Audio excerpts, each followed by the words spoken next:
Actually, this condition is called unfulfilled condition. Unfulfilled condition.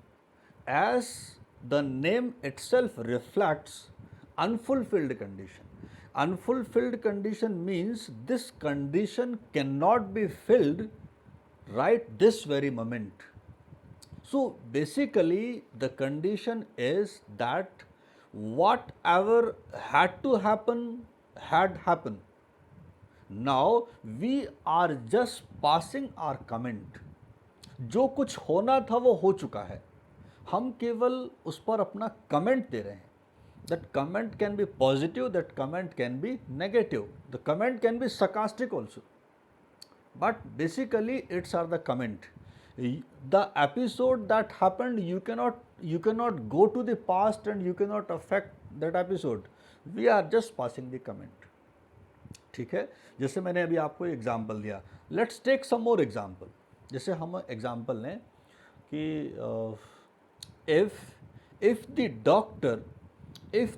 doctor had come on time, if the doctor had come on time, he would have saved the patient. अगर doctor time पर आ जाता तो वो patient को बचा लेता. इसका मतलब ना तो डॉक्टर टाइम पर आया ना उसने पेशेंट को बचाया. ये केवल हम कमेंट कर रहे हैं.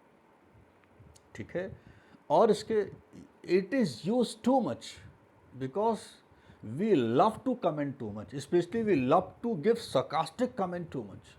और एग्जाम्पल हैं, if government had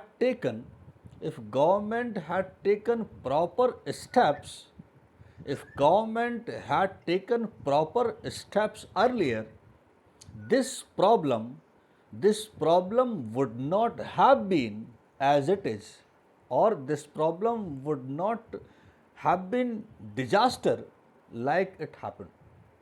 ठीक है, अगर गवर्नमेंट ने टाइम पर स्टेप उठाए होते तो ये प्रॉब्लम इतनी घातक नहीं होती.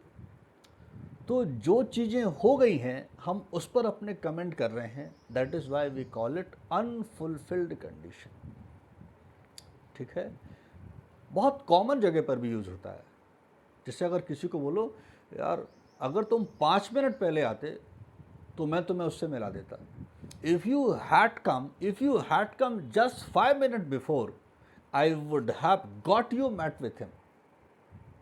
ठीक है, अगर तुमने मेरी बात मान ली होती, अगर तुमने उसी समय मेरी बात मान ली होती तो आज तुम्हें यह टाइम नहीं देखना पड़ता. If you had followed my advice, you would not have suffered like this. That day if you had controlled your anger, today you would not have repented like this. उस दिन अगर तुमने अपने गुस्से पर कंट्रोल किया होता तो आज तुम्हें ऐसे पछताना नहीं पड़ता.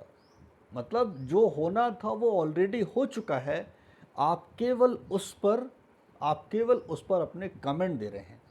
इसको हम कहते हैं unfulfilled condition. I hope it is absolutely clear to you. Okay, right now मैं इससे जुड़ी एक कंडीशन और आपको बताना चाहता हूँ. Earlier we have talked for open condition, that was unfulfilled condition. Now I want to talk about one more, that what we call closed condition. पहले आप इसको समझ लें, फिर हम इसके फार्मूले और एग्जाम्पल ले लेंगे. क्लोज्ड कंडीशन ऐसी कंडीशन होती है that can not be fulfilled at all. That is impossible condition, जो चीज़ हो ही नहीं सकती. अनफुलफिल्ड कंडीशन ऐसी है कि right now it can not be fulfilled. But ये जो क्लोज्ड कंडीशन है, it is the condition which is impossible, which is at all impossible, that you can call dreamy condition.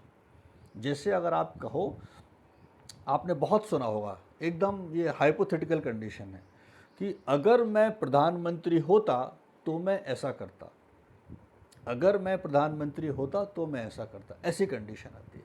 तो यहाँ पर हम सब्जेक्ट सिंगुलर हो या प्लूरल हो, सबके साथ वर लगाते हैं, सबके साथ वर लगाते हैं।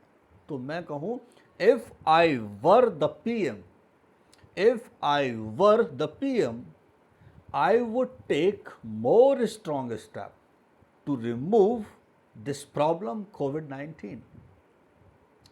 कोई भी बात ऐसी, तो इसमें पहला जो पार्ट होता है सेंटेंस का, उसमें हम सब्जेक्ट के साथ वर लगाते हैं, लेकिन इसमें ध्यान देने की बात यह है, इसमें कोई वर्ब नहीं आती, इसमें सीधे ऑब्जेक्ट आता है। If I were a ghost, I would torture you too much. ठीक है, कोई भी बात, it is an impossible condition, ये impossible condition, but it is very interesting, many topics are given.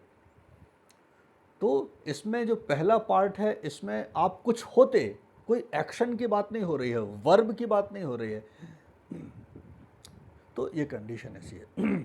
Unfulfilled condition है कि जो अभी फुलफिल नहीं हो सकती। अनफुलफिल्ड कंडीशन के साथ जो वर्ड आता है, वो वर्ड आता है कमेंट। इसमें हम कमेंट नहीं कर रहे हैं, इसमें हम केवल कल्पना कर रहे हैं, we are fantasising, it's an hypothetical condition. ठीक है, अगर मैं गॉड होता, if I were the god, कई बार लोग ऐसा बोलते हैं, अगर मैं तुम होता, if I were you, if I were you I would do the same what you have done. अगर मैं तुम होता तो मैं भी वही करता जो तुमने किया। इस प्रकार से इसको यूज